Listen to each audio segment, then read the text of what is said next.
누가복음 5장 12절부터 16절 말씀까지 같이 한번 읽어보도록 하겠습니다. 오늘 이 말씀을 가지고 다가갈 때와 물러날 때, 다가갈 때와 물러날 때라는 제목으로 같이 은혜를 나누기를 원합니다. 병마다 처방하는 처방전이 다르죠. 약이 다릅니다. 병에 따라서 처방전이 다르듯 예수님께서 환자들을 치료하시는 방법도 다양하셨습니다. 베드로의 장모의 심한 열병을 고치실 때에는 열병을 꾸짖어서 치료하셨습니다. 오늘 본문에 나오는 나병은 어떻게 고치십니까? 나병 환자의 몸에 손을 대시고 말씀으로 치유하십니다.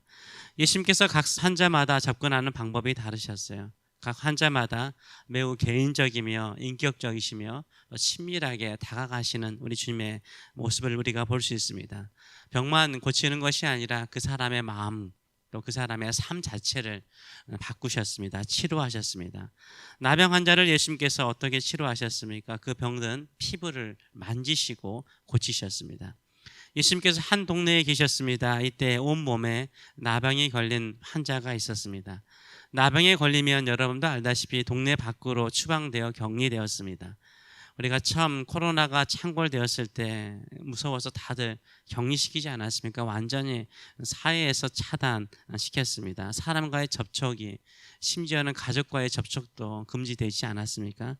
이렇게 철저하게 격리되는 모든 규칙을 어기고 동네 안으로 들어와서 예수님 앞에 엎드립니다. 온몸에 문둥병이 걸렸다면 오랫동안 나병으로 고생한 사람이라는 것을 우리가 짐작할 수 있습니다. 몸 밖으로 드러나는 이 피부병은요, 남들이 보기에도 부끄러운 거죠. 드러나기 때문인 거죠. 남들이 다 알 수 있도록 공개되는 병이기 때문에 더 사람의 마음을 위축시킵니다. 감출 수 없는 질병이기 때문에 모든 사람들의 시선에 집중되죠. 그리고 오랫동안 사람들에게 나병으로 인해서 심한 말들을 많이 듣게 되었을 것입니다. 그러면 마음이 위축돼요. 마음이 위축되면 자신감이 없어요. 자신감이 없어요. 그래서 이 나병 환자가 예수님 앞에 엎드려서 하는 말이 무엇입니까? 12절의 말씀을 보게 되면 예수께서 한 동네에 계실 때 온몸에 나병 들린 사람이 있어 예수를 보고 엎드려 구하여 이르되 주여 원하시면 나를 깨끗하게 하실 수 있나이다 라고 간구를 하고 있습니다. 이 나병 환자의 상처받은 마음의 상태를 잘 보여주는 단어가 있습니다. 그건 뭡니까? 원하시면. 이 원하시면 자신감이 없잖아요. 그냥 치료해 주세요라고 나가는 것이 아니라 주께서 원하시면 라고 말하고 있어요. 수많은 사람들에게 얼마나 많은 거절을 당했는지, 거절을 당했기 때문에 그 사람의 마음을 알아보고자 하는 그런 표현을 쓰고 있는 것을 우리가 알 수 있는 것입니다. 모든 부끄러움을 뚫고 예수님 앞에 나온 이 나병 환자를 향해서 예수님은 어떻게 치료하셨습니까? 13절의 말씀을 보게 되면 예수께서 손을 내밀어 그에게 대시며 이르시되 내가 원하노니 깨끗함을 받으라 하신데 나병이 곧 떠나니라 라고 말하고 있습니다.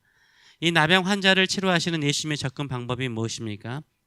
첫째는 사람들이 두려워서 손을 대지 않는 그의 몸에 예수님께서 친히 손을 대십니다. 몸에 손을 대십니다. 그 환부에 손을 대신 거죠. 둘째로는 예수님께서도 그 병이 낫기를 원한다라고 맞장구를 쳐서 나병 환자를 치료해 주십니다. 셋째로는 나병 환자가 원하는 대로 깨끗함을 받으라라고 명령하십니다. 넷째로는 그 나병이요 곧바로 사라집니다. 곧바로 치료됩니다. 나병 환자를 직접 터치하셔서 말씀으로 치료하시는 예수님의 권세를 보여주십니다. 그리고 마지막으로 율법을 따라서 지성에게 나병이 완전히 치료되었음을 확인받게 하십니다. 일종의 암이 치료되면 암 완치 판정을 받는 것 같이 판정받게 하십니다. 이로 인해서 예수님의 소문이 더욱 퍼져나갑니다. 예수님에 대한 소문이 퍼지면 퍼질수록 사람들은 예수님께 더 몰려들죠. 더 몰려듭니다.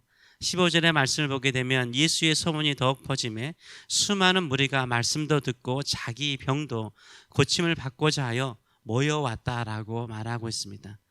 이렇게 사람들이 소문이 나서 모여들면 보통 사람들은 어떻게 합니까?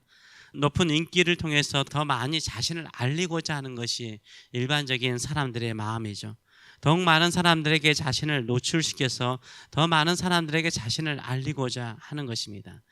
그런데 예수님은 어떻게 하십니까? 이 나병을 고치고 난 이후에도요, 14절의 말씀을 보게 되면 예수께서 이 나병 환자를 치료하시고 그를 경고하시되 아무에게도 말하지 말라라고 말씀하세요.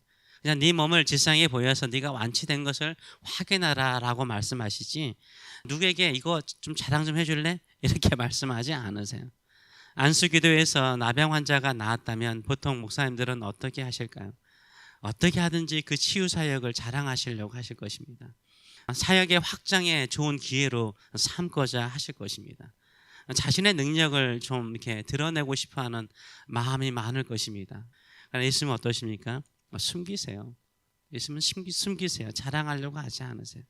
세상 말로 하면은 물 들어올 때 노져라 이런 말 많이 쓰지 않습니까? 특별히 연예인들 보면은 인기가 한창일 때 떨어지는 걸 알기 때문에 물 들어올 때 노져라 이런 말 자주 하잖아요. 예수님께서 사람들이 몰려들 때 자신을 더 크게 드러낼 수가 있었어요. 얼마나 자신을 드러내는 게 좋은 기회입니까? 근데 예수님은 어떻게 하세요? 물러나세요. 물러나세요. 수많은 사람들이 찾아올 때 그 인기를 누리지 않습니다. 오히려 물러나서 더욱 기도하는 일에 집중하세요.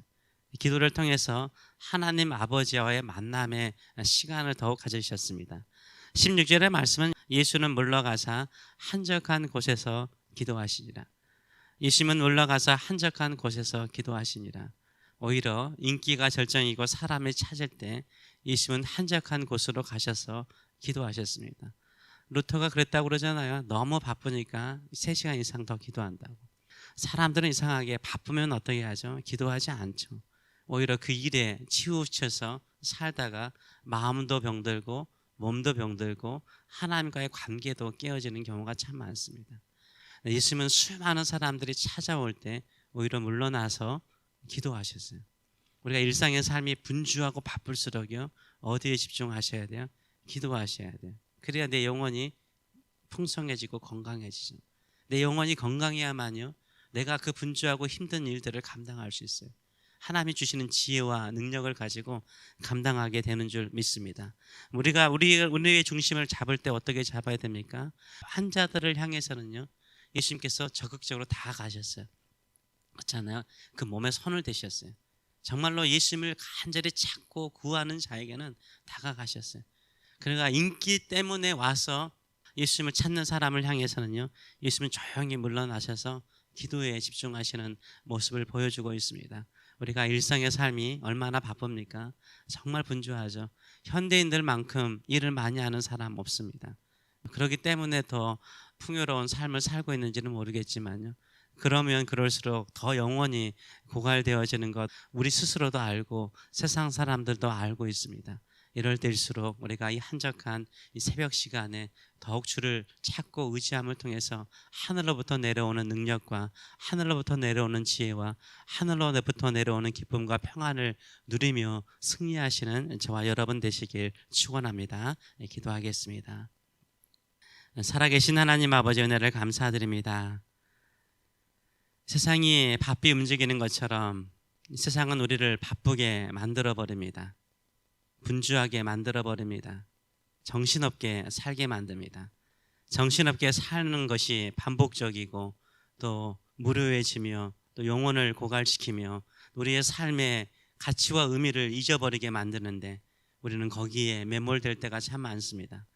그럴수록 더욱더 주 앞에 나와서 주께서 한적한 곳을 찾으셔서 기도에 집중하신 것처럼 이 새벽에 나와서 기도하는 이 시간이 우리에게 하늘 문이 열리고 하나님께서 우리에게 주시는 그 사명을 확인하고 그 사명을 위해서 달려가며 다시 한번 더 영원한 것을 위해서 의미 있고 가치 있는 것을 위해서 하나님의 뜻을 행하는 저희들의 일상의 삶이 될 수 있도록 축복하여 주시옵소서. 감사드리며 예수님의 이름으로 기도하옵나이다. 아멘.